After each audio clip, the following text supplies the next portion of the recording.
No. Yeah, this is very quick. So we've a lot of good support through Enterprise Ireland and locally here through different companies as well as government agencies. And we are about, fostering that innovation. What we do is build that bridge. So we'll connect people. If we don't have the expertise in-house, we'll have somebody in the network who does have it basically. And the network looks somewhat like this. And, all of these components have to work together.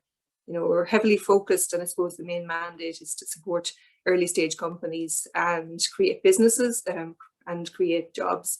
But also the SME sector, many moving into the healthcare side of things if they have technical backgrounds, or maybe they're, a product focused business in healthcare. A lot of them providing a device, providing something in the healthcare system, but now looking at digitizing it. And then a lot of supports. There's a lot of research coming out of the universities, which can be either additive to some of these, or it can be, it's standalone, ready to push out as a commercial product. And then there's great support, actually. We're involved. And the one thing that isn't here, I usually have a little man dressed up as a physician, but we have good contacts into the clinic as well. This side of the house, I find, I mentioned it in the very beginning, there's still a gap in terms of the support when you get to a certain stage. And I think we're looking at that, and particularly around, funding a little bit later, beyond an accelerator, beyond early stage, and yet before VC. So, these are things we're all aware of. We'll get there. We have to, concentrate on building our cluster first and being that knowledge hub for people and being central. And the early offerings at the moment for businesses who are, stepping out, many here on this call as well. And then, digital transformation is happening. Carol, you mentioned it, but, you can't resist it. So it's just enabling that and helping. And then we've the network, actually, we're involved in a conversation yesterday with a lady who is a coordinator for the European network in entrepreneurship across, and it would be the equivalent of the LEOs here, but it's actually a European network. So we're connected in there, we're connected with ECH Alliance. So we have connections overseas, and we're going to run some events in the August-September timeframe to help people think about going overseas and having customers across there. So myself, sort of fellow who's hidden there, doing 2 or 3 different jobs at this stage, looking after kids, and Sarah as well, who's our community manager and wonderfully connected person and full of beans. So happy for you, anybody to come, and if you don't mind, we'll add you to our CRM. You'll get notifications, and keep an eye on our LinkedIn as well. But for today, it's all about the money, or it's not, in fact. These are pointers, and from my experience, just of using some of the lessons and the tools in here, I've had better outcomes than I would have expected. So I think if I find something useful, I'd like to share it on with others. But it's not all about the money, which is the interesting thing. In terms of a business, you're probably building the business yourself, and there's a couple of different things that, really are important within that if you are going into a negotiation with an investor. This is just a quick snapshot. I would recommend you take a course in negotiations. There's probably an awful lot of courses online that are free. One of the things that we would have done is it would have been a much longer course, and we would have done role playing. So you'd have different scenarios, and you actually practiced.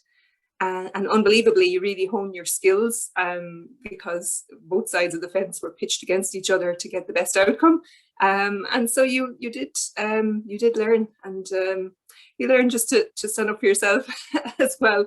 So it's really important if you find a course out there. Now people say, well, you recommend one. Now mine was within a business course at Smurfit, but have a look at negotiations at UCD. The gentleman there, he probably still does his own courses. But in general, something that maybe is interactive, where you get to role play and test things, would be beneficial.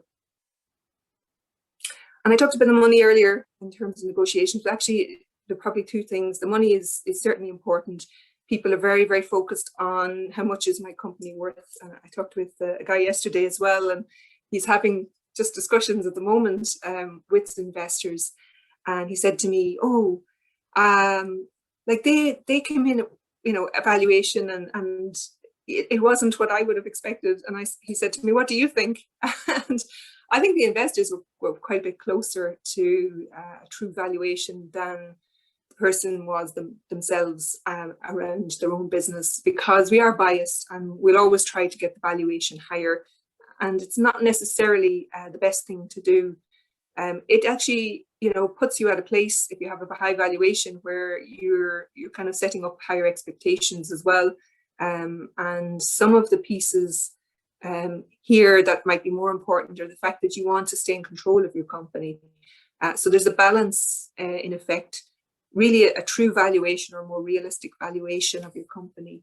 What that's worth is important. And for people who aren't familiar with this, it's really thinking about, well, if I go in now and I want to raise 200,000, and the people there, they want to give me, that money, what percentage of the company should I be given over? Should it be 10%?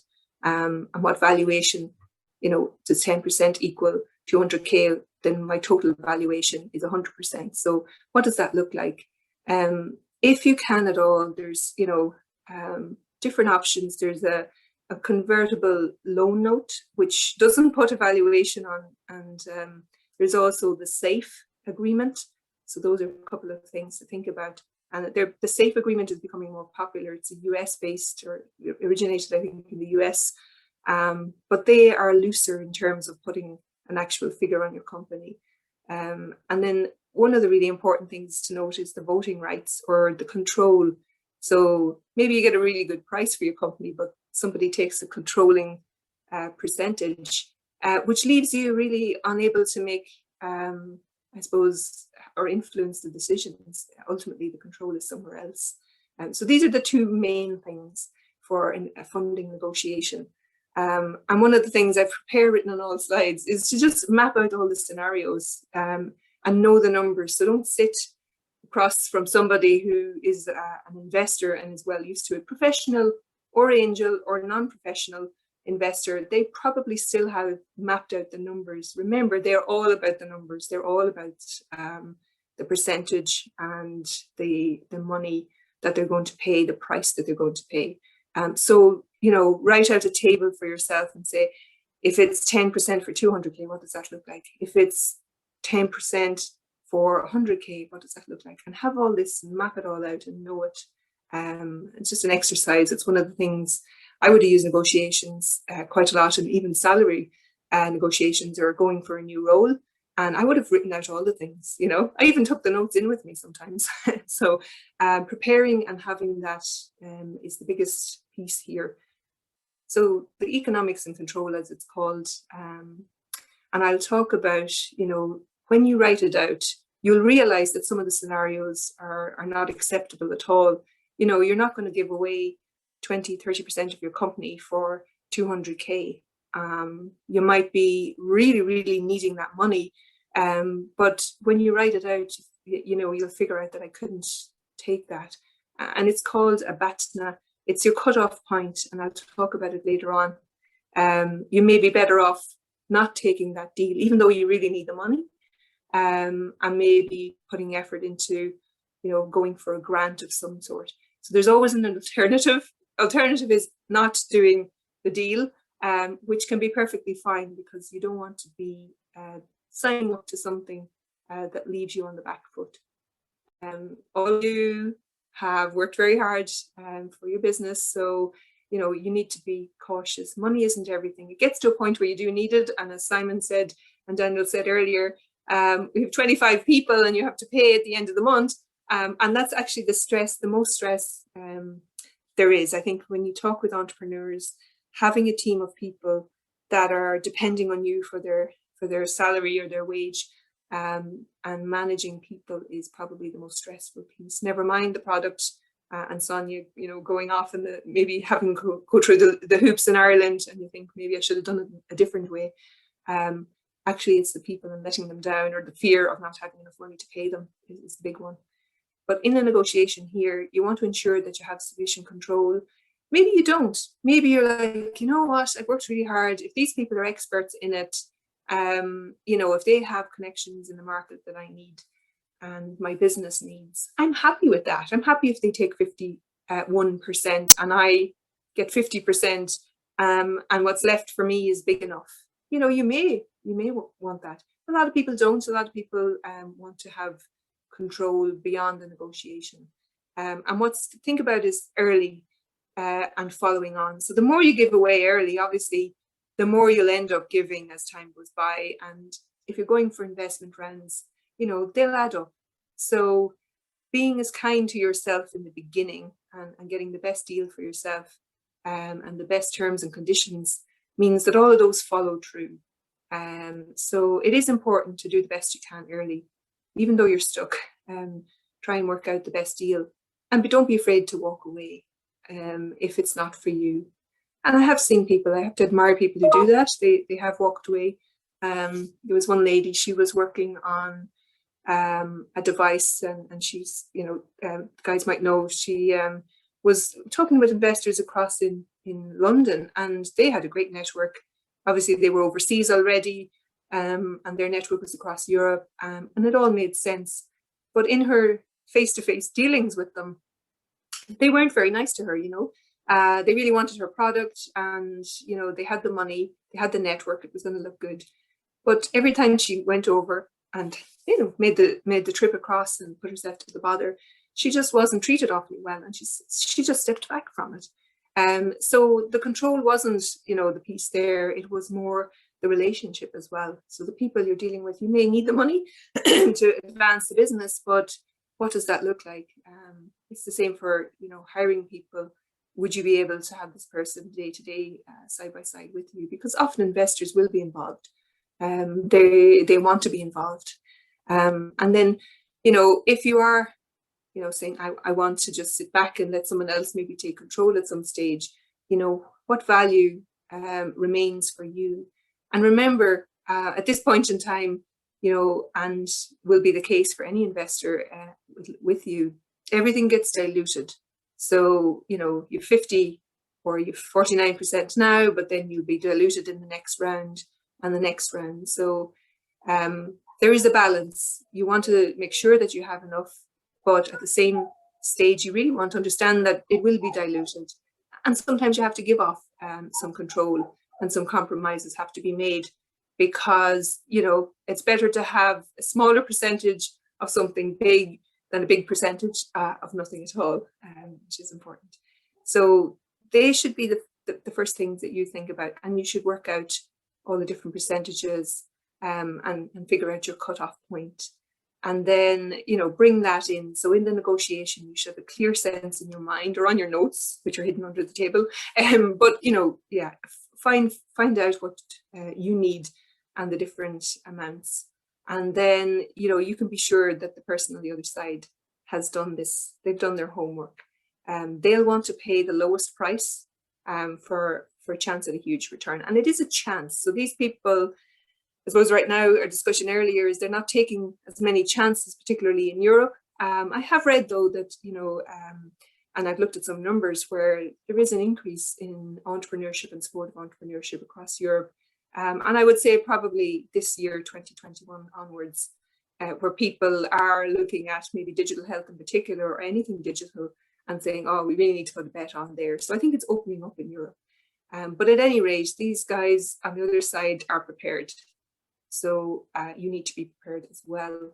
And then they'll want control. Some of them do and some of them don't, but often they'll want to put someone on your board. And a person, even a silent person on the board, can have an influence. So, they might say, oh, we'll put someone on the board and then we'll informally have someone at the meetings. And then they've two representatives, and a discussion, can happen where these two people have an influence on the outcome. So just be wary of what control means. And also, they may prevent you from adding somebody to the business you want to, if they have, too much of a say, or you heading in a different direction, or, entering into a partnership with somebody. So these things are important, and people do focus on the money, but there are other things to think about. So this is kind of for not just funding, but all negotiations, some of these tools. It's really, really important to know who the other person on the other side of the table is. This may just be spending some time thinking about them and where they're coming from. I often advise people, going for a role, to try and understand and put themselves in the position of a hiring manager. They have had to write up a specification. Maybe they've gone through it a good few times. Maybe they've, gone out and not got the right people first time round. They've gone out, they've paid a good bit of money, maybe to have a middleman or an independent recruiter. And then they have to sort of take time out of their day job to do a sift through the CVs. Then they have to take time and go through all the other candidates and do the interviewing process. And then there's, down to 5 people, and you're one of the 5 people. So you're actually quite precious. If you're in an interview, you're quite precious. They've done a lot of work to get to that stage, and they've spent a lot of money to get to that stage. So, bear that in mind. The other person has put a lot of time and effort, so they're willing in this interview to be really mindful and open to you. So you should be the same. They really need to fill the role. If they're down to the 5 people, then, you're actually a really good candidate for this. So know that as well. And treat it as a peer discussion. Is this going to be a good fit for you? You want to make friends with the person. And the thing is to really bear in mind that maybe not this role, but some other role. And the same with an investor conversation, maybe not this time, but maybe the next time. So do your homework, empathize with the person, know where they're coming from. So, do the research. If it's, within a company, or maybe it's an investing firm, know them. Who do they normally invest in? Again, if you're at the stage where you're sitting across the table from them, they've done their homework. They've put a bit of time and effort. Bigger companies in particular screen and filter and, watch the space quite meticulously. Angel investors, because their money is their money, they're also putting a good bit of time into preparing as well. So know that about them, and they've done their calculations. So you need to be at the same stage and level as they are. And then there are different personalities as well. So if you do know people who've, been in an interview with somebody, or that you've, sold into, or that they've, gotten money from, talk to people. We have to sit and understand what's important from their perspective. Do they have an endless bucket of cash? And you think, yeah, well, investors do, they're high net worths, or they're coming from a VC firm where there's lots of money. It's not the case. They are putting a risk out, they're particularly if it's their own money, they're taking a risk. So they have to be cautious. And if they're coming from a VC firm, they're answerable to the people who gave them the money. So they have limited partners who are people that they've collected money from. So they have a responsibility. So they'll be looking for something that's secure. So they need to see that in you. They need to see that in your company and in your technology. There are different styles, and I mentioned this in some of the posts. I think this is really interesting, and I learned this by doing the role plays. And there are different approaches. People personality-wise have different approaches to negotiation. And of course, everybody's got their own normal personality as well in the mix. So people within different VC firms kind of different personalities, and you need to know which person you're coming up against, or you're going to be speaking with, and understand their style and the nuances behind it. So what type of person is this? Understand their background. And then really, if there's others who have gone before you, if you're going into a job interview, are there people who already work in the company or people who worked there in the past, you would go and talk to them. So it's exactly the same with investment. Go and talk to people, figure out who's been funded. And you know what, there's a lot of solace, and you see it even today with entrepreneurs and people, kind of supporting each other. So entrepreneurs are fantastic like that. Peer support is very strong. And so nobody will be kind of holding back. They'll mostly be able to help and would like to help you if they've been in there and they've done the negotiation with the firm or with the people before. Go in cold as well. I think, I've kind of interacted with different investors, and they'll say, just, kind of try and build up a relationship with us. Don't expect, and I think people, what I've seen from my experience, is expect things too early. They go into a negotiation, they expect to come back out with a deal.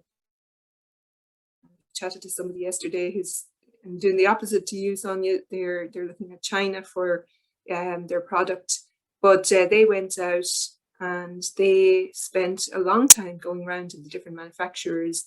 And it is like that, where in China you have to build up a relationship. You don't do business at all until maybe third or fourth meeting. But it's the same here. I think you should be treating any engagement with an investor as a chat and an opportunity to build a relationship. It's the same with selling. People buy from people. Ultimately, people buy from people. And investors will invest in people as well as in the technology. So very important that you treat every opportunity as an opportunity to build a relationship, even if you're not ready yet. And I always believe in the long sale as well. You know, I tell people, I'm a big advocate of go out to the customer and talk to the customer, and don't build that technology in isolation. Because if you do, then you go out with something you feel is what's needed, and the person be a bit miffed if it doesn't suit. Plus you're kind of telling them this is what you need, rather than building something with them. And generally, if you've liaised, and Surfel and I were talking about the prototyping piece, where going out to the customer, making the changes, going back to the customer, and usually you're further on maybe than you tell the customer, but eventually they feel you're building it for them, and they're going to buy it from you more readily. So it's all about relationships. And many people enter thinking, I want to get as much as I can out of this, whether it's a sale or whether it's a negotiation around funding. But that's not the optimal outcome. This, if I could tell you anything, it's a win-win is the optimal outcome, where both parties leave the table thinking the same thing. Gosh, that's great, I got what I needed.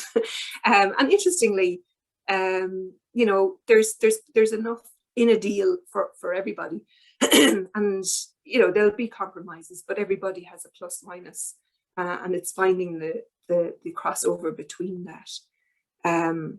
So you can't be very hard-nosed, going in strong and getting the best deal for yourself. I have a great valuation, I have a low percentage given away, and those people on the other side feeling a bit miffed, going, yeah, that didn't, I'm sorry I bothered there. You don't want your investor thinking, gosh, I'm having regrets. And they immediately maybe wouldn't go in the next round. Not a good sign.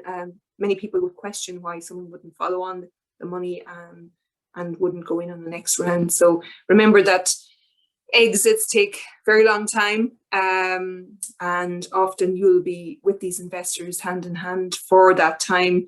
Maybe early stage investors fall off at some stage, but they typically should be following their money, or should intend to follow their money.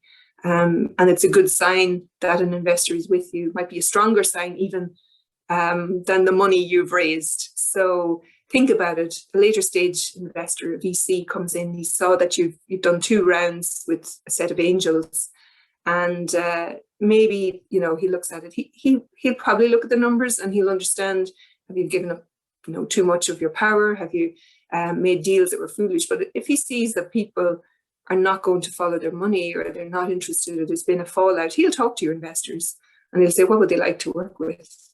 And he's probably going to be more interested in that than maybe what was done in the past. Although they're quite interested, I suppose, in the economics as well. They like a clean sheet, Investors like to see that it's not a messy cap table, that you haven't given little bits and pieces to here and there, and there's little agreements with different people. So do keep it clean. Work with groups of maybe angel investors. Maybe you have one point of contact with an angel investor, rather than trying to get money from friends and family here, and then one investor somewhere else, and then a third one. It gets to be a messy situation, and then later stage investors are probably not as keen on that. It's more difficult to pass on or to bring that along with you. I find this intriguing. So we all have a negotiation style, actually, and we all negotiate every minute of the day. We're out there chatting with colleagues and family and friends, and we're either getting our way or we're not.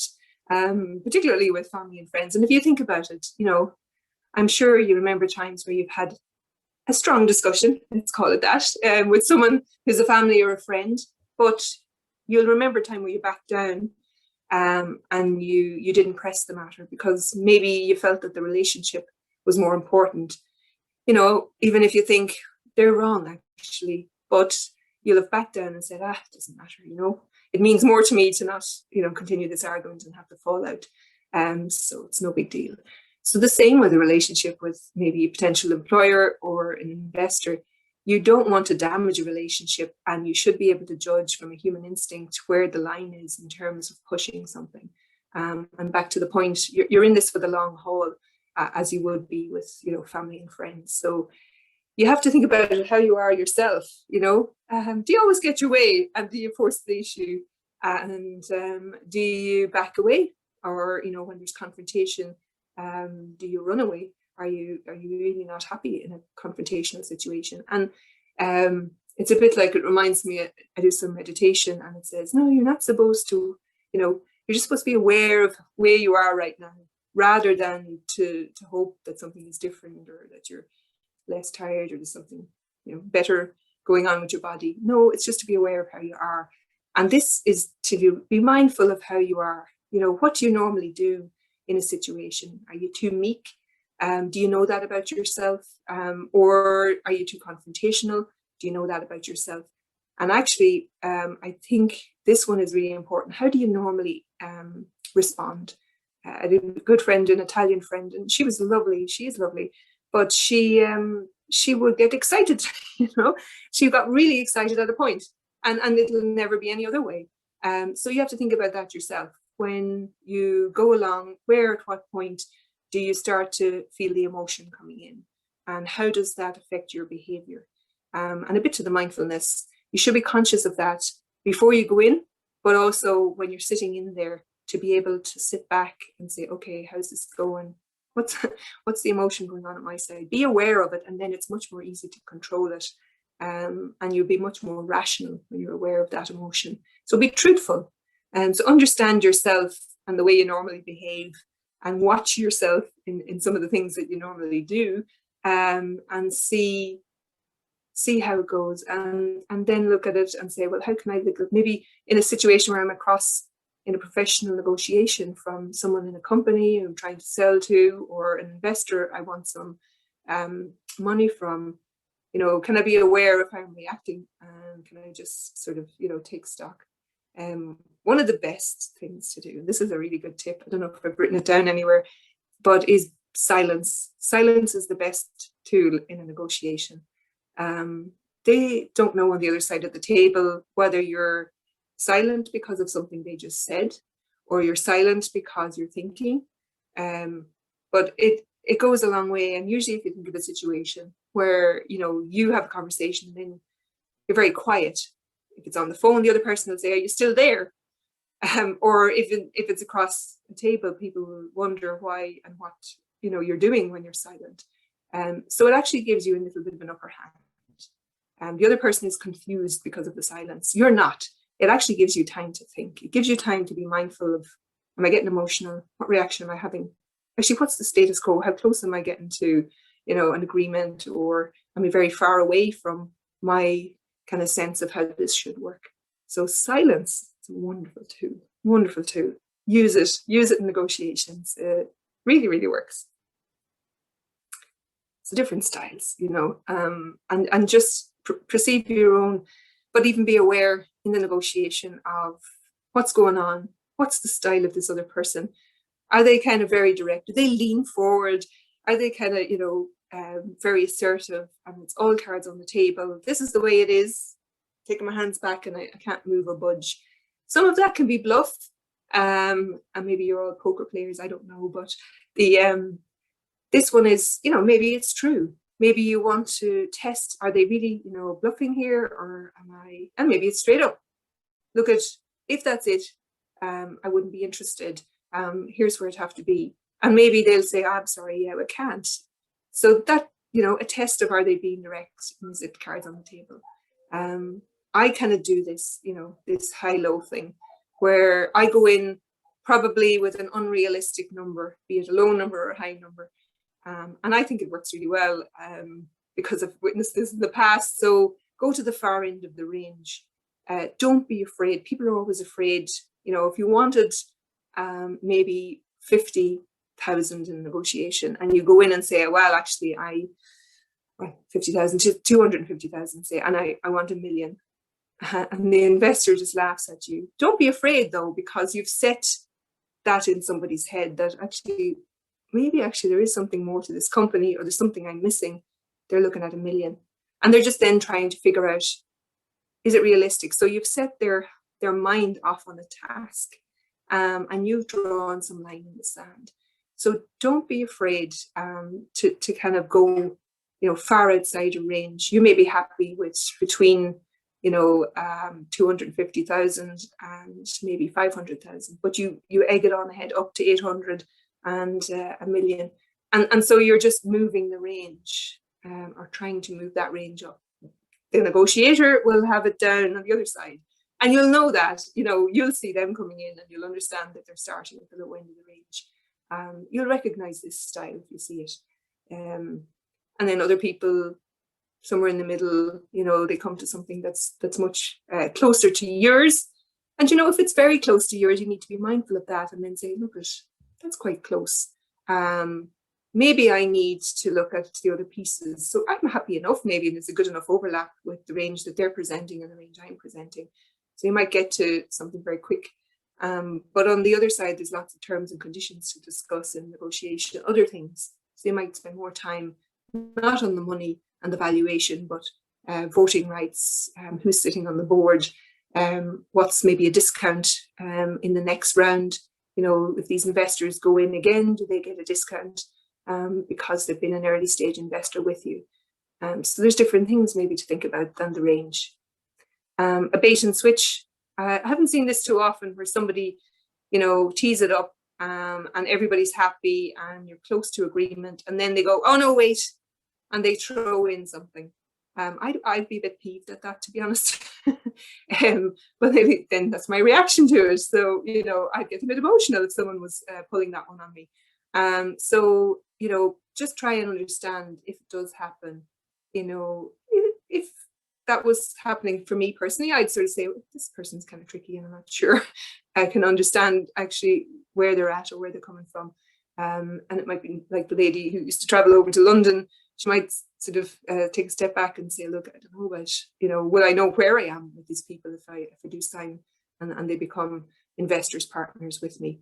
So these guys, they get into a dynamic in the negotiation and it all seems to be pretty good.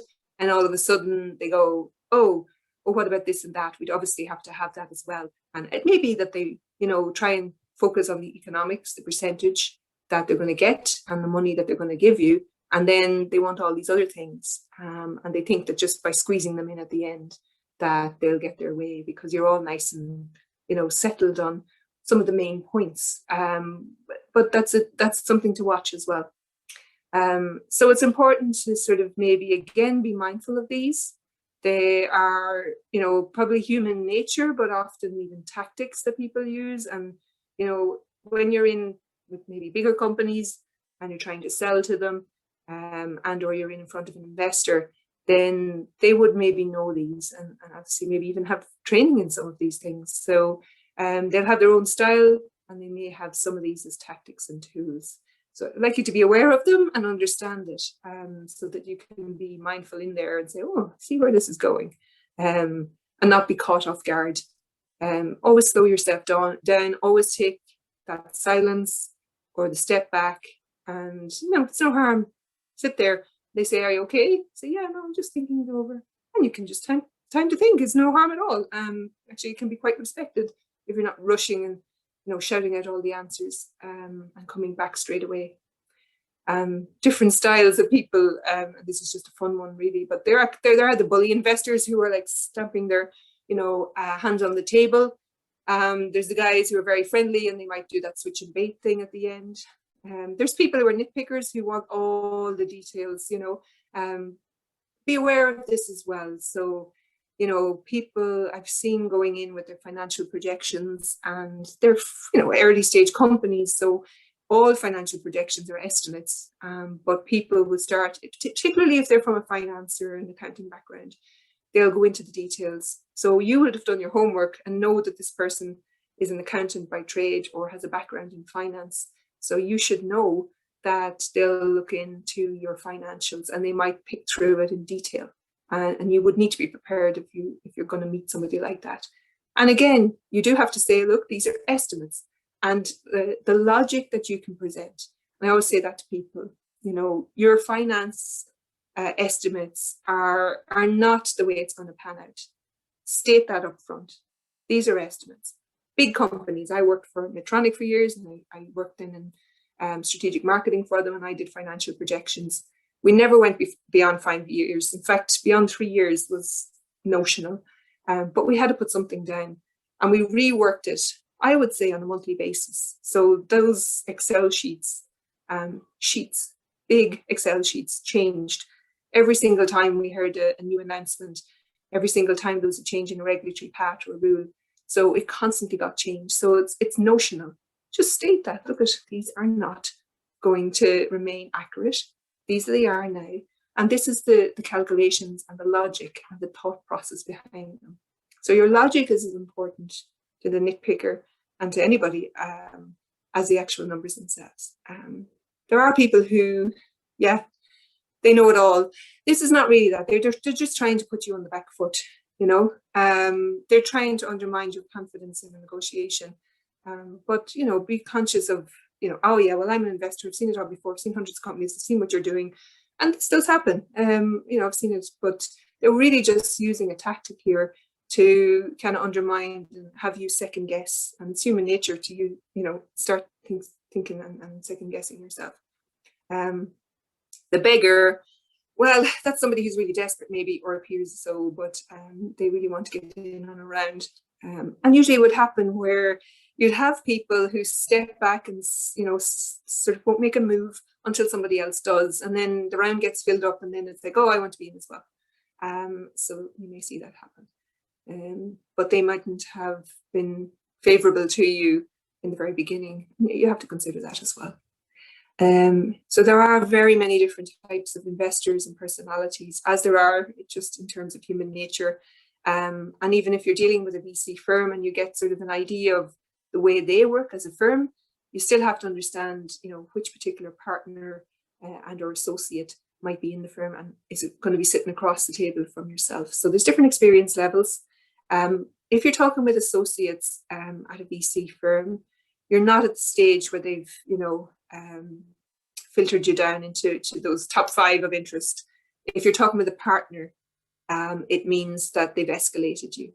So you'll have a lot of conversations with people in a company, and don't be too excited, I'll say.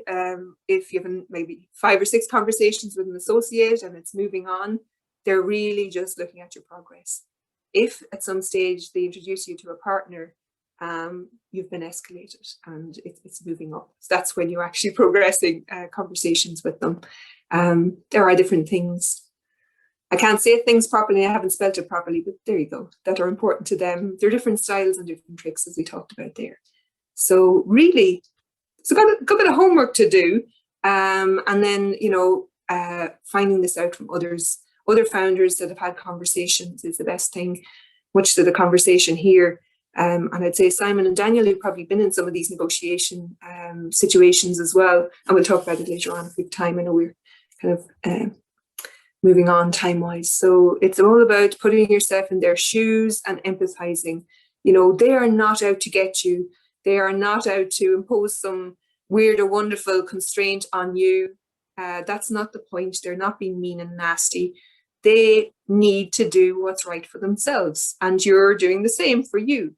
So they are not playing hardball because, you know, that's just them being mean. They really need to understand, you know, what it is that your company can do for them, and will it get them to what success looks like for them. So if they're a VC, they're answering to limited partners, LPs, people that have put money into their fund, and they have to get the best return possible. They have to keep their reputation strong. And if they make some bad bets, their reputation will slide. So there are things that matter. It's not that they have a bucket of cash and can keep on doling out. So they have to be, and you have to think about the person who's an angel investor, whose own money it is, who, you know, has probably worked and built their own business, or maybe a number of businesses, and have worked hard to get to a certain position. And you have to understand where they're coming from and why they may be risk adverse in certain situations or around certain things. So taking the time to do this work in advance, prepare, understand, and empathize really helps you when you go into a negotiation.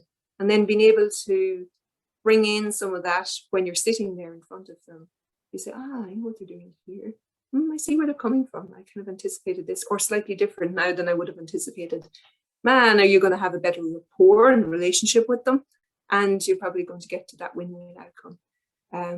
What you'll have then, hopefully, when you've, you know, had the discussion, you've been down and maybe introduced to the partner and have some positive discussions around what the control is, what the price, what money they're going to invest in you, and some of the other terms and conditions. You'll get a term sheet. It's usually better that the term sheet comes from the investor. Sometimes with angels, they'll ask you for the term sheet, but usually the term sheet comes from the investor, and it's really a summary of your negotiation. Just check it, that make sure that it is a summary of what you discussed and that there aren't little changes in there. And at this point in time, you need somebody who's a good lawyer, who is used to not just investment, but investment in companies at your stage, early stage, and so on. So get yourself somebody who's a specialist, even if you have to pay them more. It's really important that your lawyer here gets involved and you're not doing this in isolation. So you'll understand maybe even the way that they've written the term sheet, if they put stuff in there, what the things are that matter to them. And so for you, it's about building the value of your company. And for them, if it's a VC investor, they want to answer and get the best return for their limited partners, the people who put money in their fund. If it's an angel investor, they want to get the best return for themselves. And probably they'll want a lower return. They may want a return in a shorter time period. As an angel investor, they may want to reinvest. So understand the person. Like you want to have a better sort of company after you've got the money and you want to build the company out. What do they need to do? What's their outcome and their positive outcome for negotiation? And with those people you fight with home or at home, the family and the friends role play this. I have to say it really works. Do it maybe within your company, your team.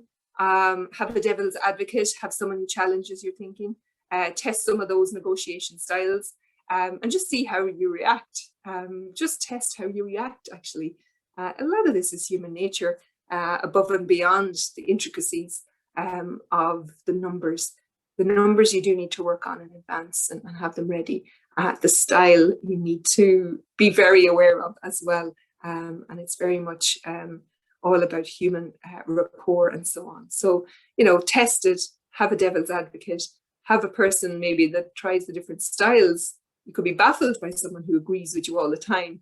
You're expecting to go into a situation where someone is challenging you and you end up being baffled by someone who's very agreeable. I might skip the game theory. It's probably just going to take too long. This slide is probably the most important part of it. And it was mentioned earlier, you know, you are setting up a relationship with somebody, not for a one-off. Even if you're making a sale one-off, and that person you may want to upsell to in the future. And also they may be someone who becomes a great advocate for your product or your service in your company. So be very mindful of that. And make sure that you keep and maintain a relationship. As they say, never burn bridges. Same with an investor. You may not strike a deal with the person.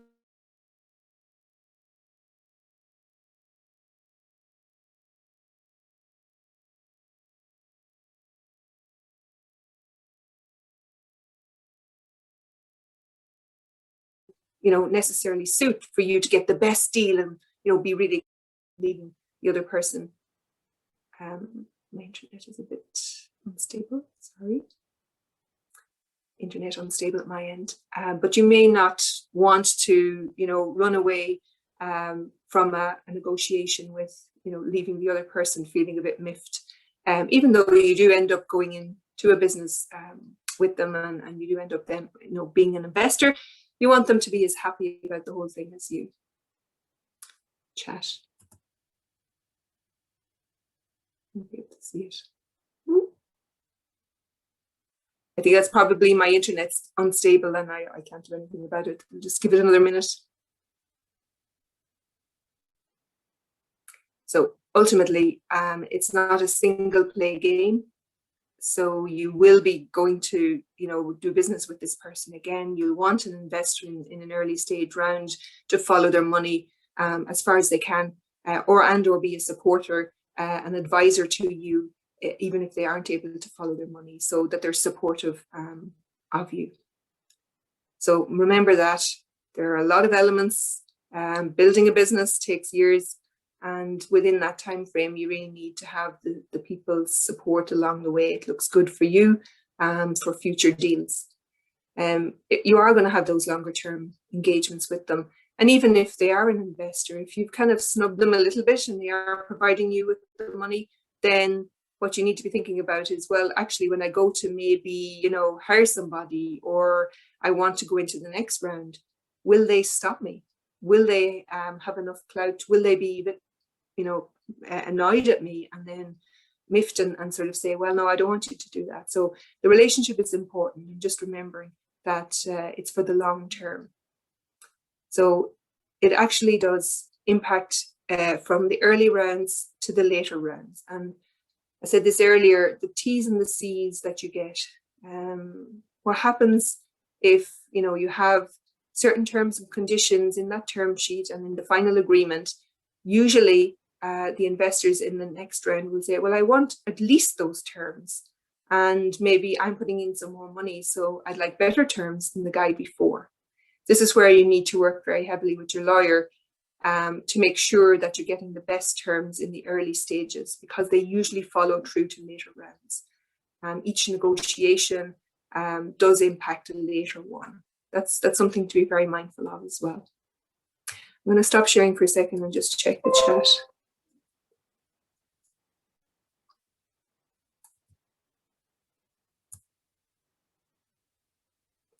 Let's see. That's all right.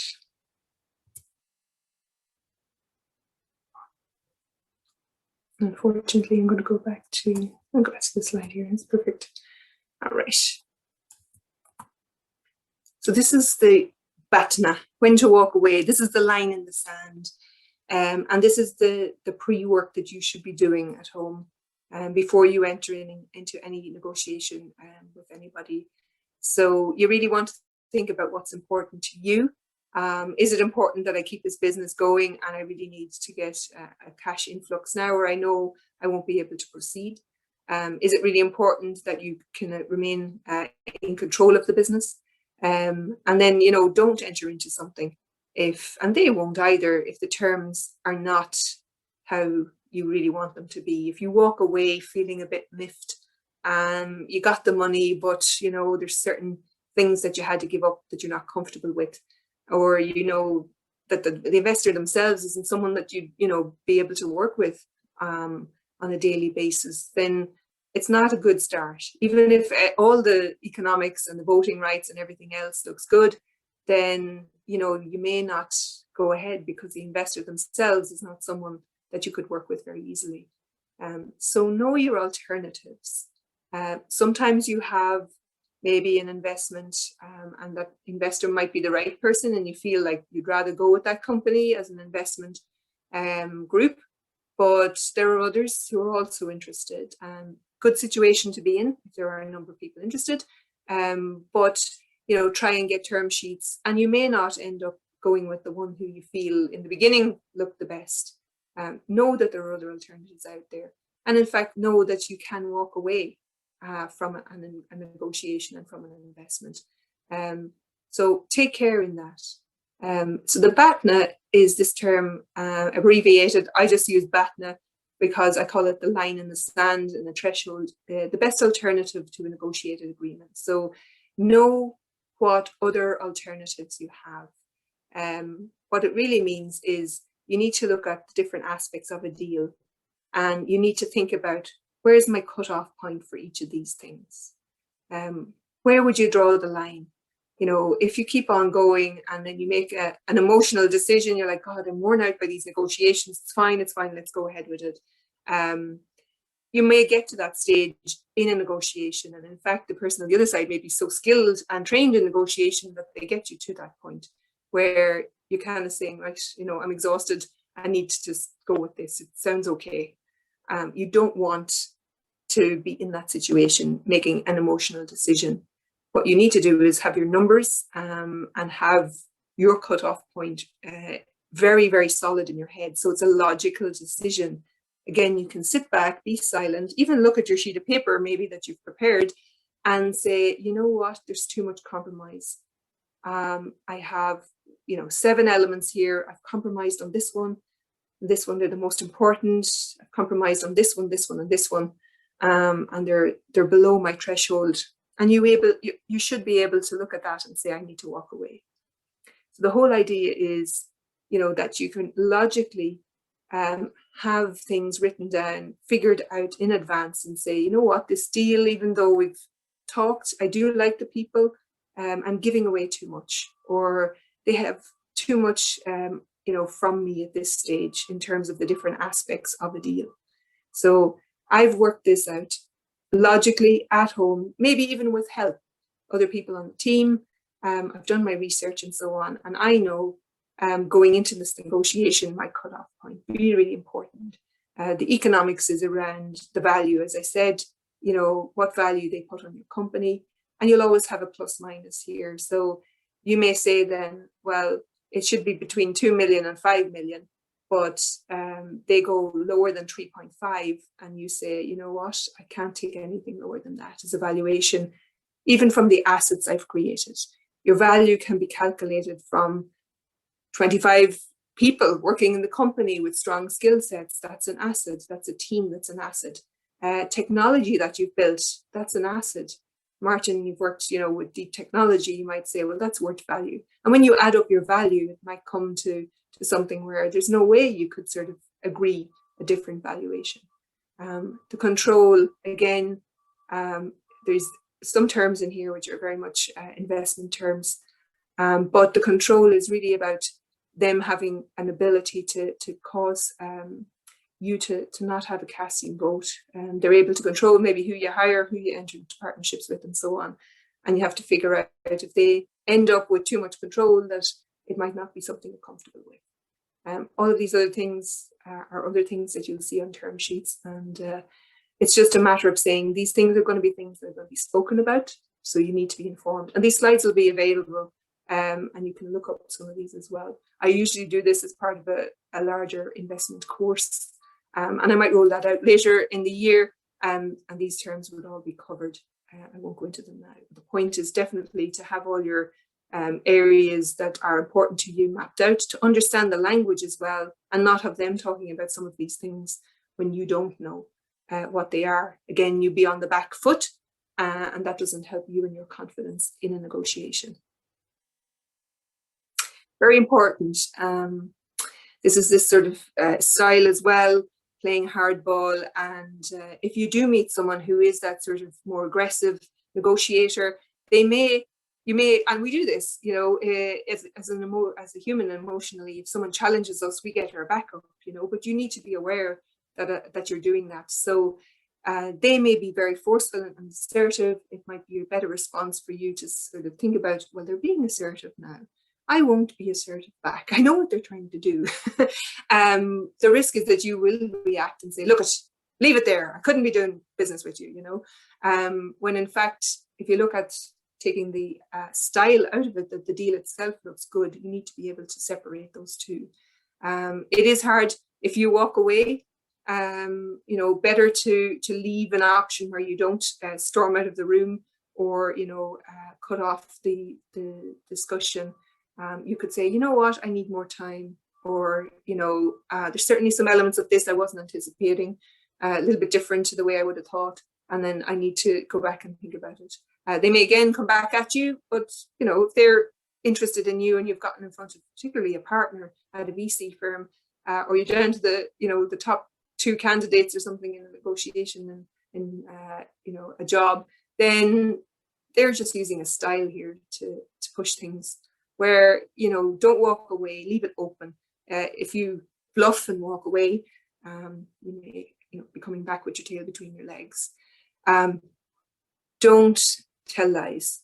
Be very open and truthful. One of the things people do is they do talk to different sets of investors, and guess what? All those investors talk to each other. So you can't tell lies. You can't tell one set of things to one group and then a different one to another, or say that someone's committed as an investor when they're not. Investors talk to each other. All of these people, whether they're angel and or VC, they talk to each other, or family firms. So they're in contact. Be transparent, be respectful of the person, again, building that and keeping that relationship, but be direct. You do have to be aware that, this is a peer conversation. I do see this a lot where people think they're the big guy, they have the money, I'm not, I'm the beggar, I'm putting my hand out. No, you've built a business, you've worked hard, they're interested in what you have. So be direct and be, confident in yourself, and articulate your reasoning, always logic, have some reason behind your sort of argument or your discussion. And this one, emotion, more difficult for us females sometimes. I think we tend to get more emotional more quickly, but in essence, never burn a bridge. Best to leave a conversation and say, look, I actually really, I'm enjoying this right now. I'd need to mull over some of the things you brought up, some extra pieces I hadn't anticipated. Let's talk again. Don't be afraid of that. There's a balance between this and, making sure that things move on as well. And it is a multiplayer game. You will probably have these investors in front of you again, whether they invest in you this time or not. So maintain that relationship and don't burn the bridge. Really important. So if you looked at the different elements here, these are just some elements that you'll see in a negotiation around funding. And it's the same in terms of maybe a salary negotiation. What's the different salary range? What's the bonus?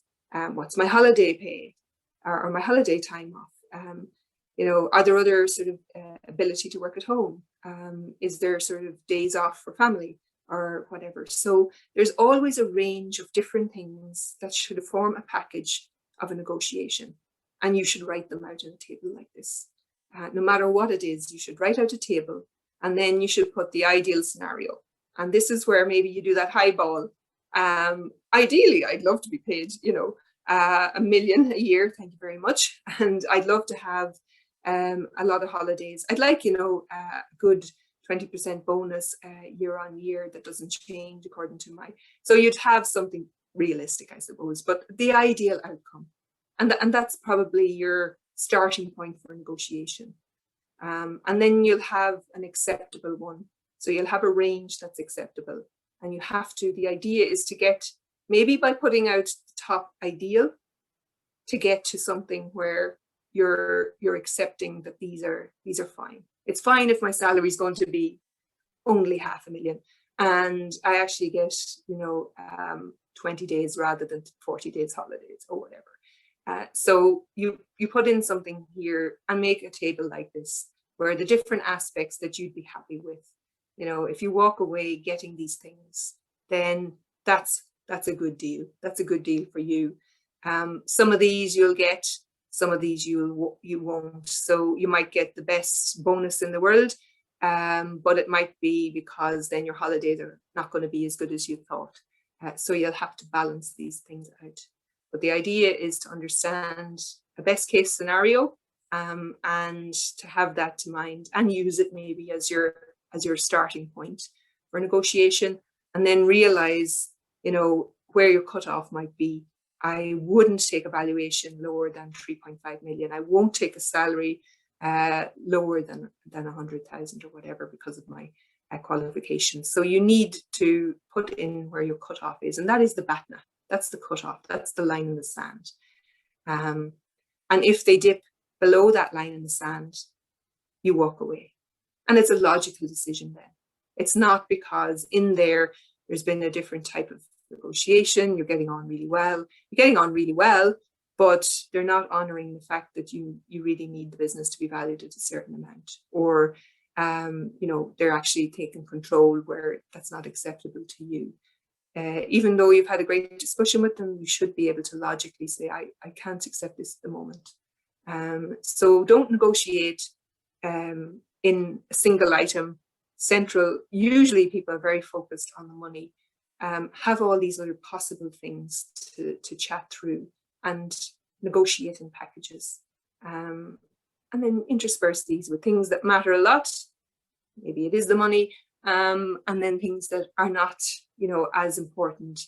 You can use these to, enter into, adding and giving back something. So, that old custom in Ireland where you negotiate the price of something, people buying a car secondhand from somebody privately, and, you get that $5 or $10 back, that good luck penny. But it's the giving back. So they may have other things that are important to them.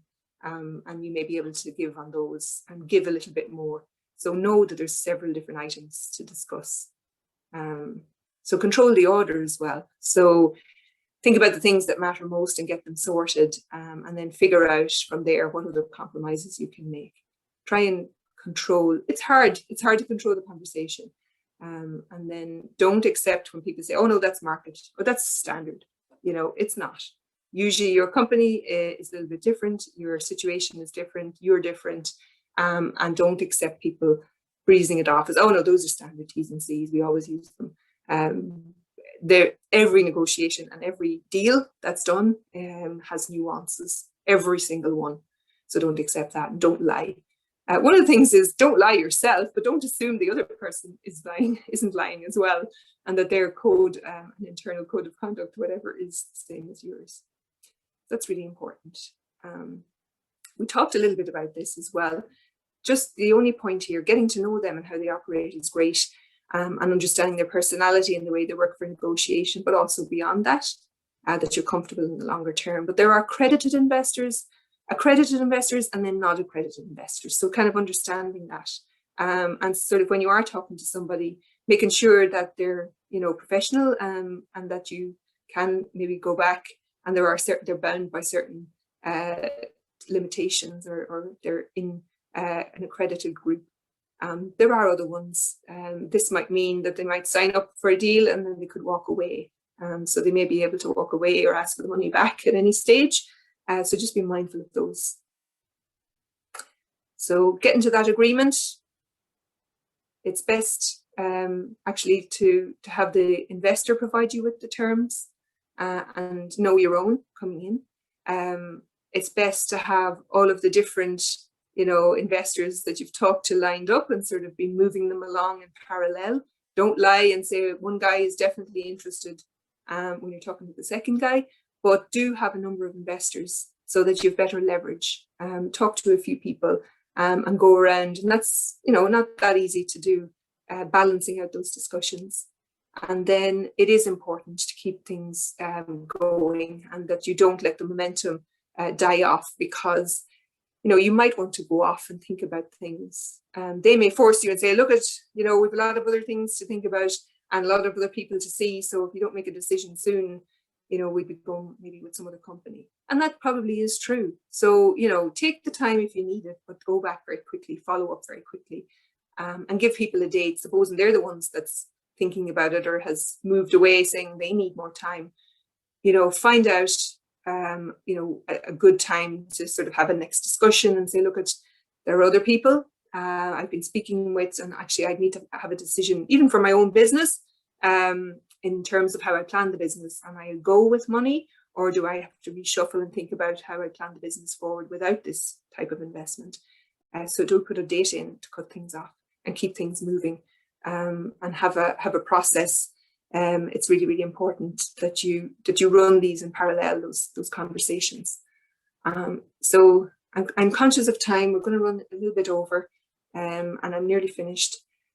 There is a big difference between getting a term sheet and getting a deal closed. There is confidence when you have a term sheet from somebody. I encourage people to get term sheets maybe from, more than one set of investors. But, there's still a lot of hoops to go through, and that's why you need a good lawyer before the deal gets closed. So definitely put a time frame on it. Get that lawyer in place and have them in as early. If you're getting close to term sheets or you have a term sheet, you really need to have somebody there then to professionally work alongside you. But don't give over to the lawyer. Let them do the discussion from then on. You have to lead it. You have to do the chat and the discussion with the investor yourself. But involve the lawyer at all times. Keep the communication open between you and the investor. And then and ensure the lawyer is connecting with the investor or the equivalent at the investment house or with the team. So it's up to you. It's up to you as the CEO, usually of the company, to lead it. You may have a financial person that helps you to lead that, but you manage it. Don't leave it off to the lawyer. Get a good one. Don't leave it off. And just be conscious that, lawyers can add things in. In fact, they will conduct most of the background activity, but be on top of this yourself, and stay fully informed, and actually read everything that they write and look in, because they put in T's and C's, and some of them may ruffle the feathers. I've seen this happen where people say, look, your lawyer has put this in, we didn't discuss it. So make sure that you know exactly what's going in and what's been discussed, and that they aren't putting in T's and C's. It's actually something they do. I don't know why, but just be on top of this. You own this whole piece. You own the piece to close out the deal.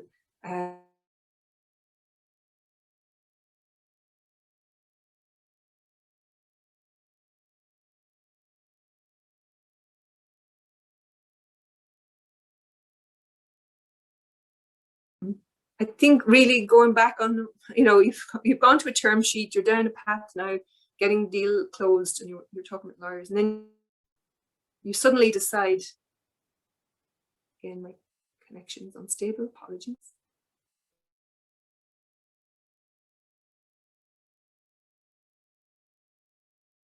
I'm kind of down a road now, and I want to change one of the terms. Very unlikely that you'll be able to change it. If you are, be clear on why and what and why it matters to you. If it's a big one, it's unlikely, but if it's some of the smaller terms, open to it. Usually it's difficult to go back the way. So try and get it right in the very beginning or very early in the discussion. So if you're not happy with something that really matters to you, just be open, but have a strong reason behind that. And then, have a constructive discussion around things with the board and with them as well. So maybe it's the next round. Maybe you revisit the terms in the next round, or you have some agreement to say, no, we have to sign now on these, but in the next round we can do a different sort of thing. And you do get some of the changes happening in the next round, or even at later stage on exit and so on. A lot of things change actually on exit. So some of the T's and C's that were being put in place in early stages are renegotiated if you're being acquired or exiting the business. So the key takeaways: prepare. Write out all the things that matter to you. Do up a table and understand the cutoff point. Get your ideal scenario. Get the one where there's a line in the sand. If they dip below this, I couldn't accept it. And understand where your plus minus and wiggle room is. Know the numbers because they will. And then understand about yourself, your own style, but also the person, and be aware of that. I think, half of this presentation is about not just, the control and the economics, but it's really about interacting with people and know what's going on in this sort of a negotiation, how the style is, how the approach to the negotiation is on their side, and understanding what matters to both sides. So what matters to you, as I said, work out the scenarios, and then work out the BATNA, the line in the sand. You may have a plus minus, in and around this, and you just have to be very sure that you make logical decisions. Get time in there to think by using silence. And, you know, if you can't make decisions, you know, be open and say, look, I need a little bit more time, but follow up very quickly. Remember, everybody should be happy. Everybody should be smiling. You shouldn't feel like you've given too much away. They shouldn't feel like they've compromised too much either. So it should be a nice, smiley, shaking hands type of outcome. And then if you are progressing, you do get, even if there's positivity, you need to keep that moving and put timelines on things. So again, in the closing phases, you own that. You own all of that, even though your lawyer is doing most of the paperwork. Keep the line of communication open. You don't want any surprises. You don't want your investors coming back and saying, your lawyer put this terms and condition in, and we had negotiated or talked through something different. Stay on top of that. That's it. Some follow-up material I will stop sharing, and those will be available later. Apologies for going a little bit over. I think that was down to our discussions in the early phases. Any questions at all around it, if you have the time to stay on, or thoughts around it, or people with experience that would agree or disagree with some of those? Silence. Probably a strange question. In terms of picking a lawyer and the ecosystem with the investors, etc., etc., is there any danger that you've come across a scenario where the lawyers actually, as an early stage startup, favor the angel investors just to get them a deal, you know, where you feel you're reaching out to a lawyer. The lawyer is known to the angel investment community, and the lawyer massages a situation that's actually advantageous to, because you're the startup, you're doing everything, and you're looking to trust that lawyer implicitly. But sometimes in the legal setting, yeah, you know, they know more. They're connected. They've more connections into the ecosystem than you do, and it's like a nod and a wink. And the ecosystem is saying to the lawyer, "Look, you know, the guys are coming. They have a good product. We want to get in at a good level. So, you know, use that subtlety of advice." Have you ever come across that situation? I haven't, to be honest, but okay. I could see where it might happen. I think if you know what you want and you have this written out, you're going to, not just the investor, but the lawyers with that, you know, what's been agreed and trashed out. And if it's slipping and changing, then you'd have to say to the lawyer, look, this is changing. What's going on? You know, I came to you after we've had the discussions with the investor, and we've, you know, come to some sort of term sheet or broad stroke on what the agreement would be. And if you see it slipping and changing, particularly the bigger elements of it, then there is something fishy.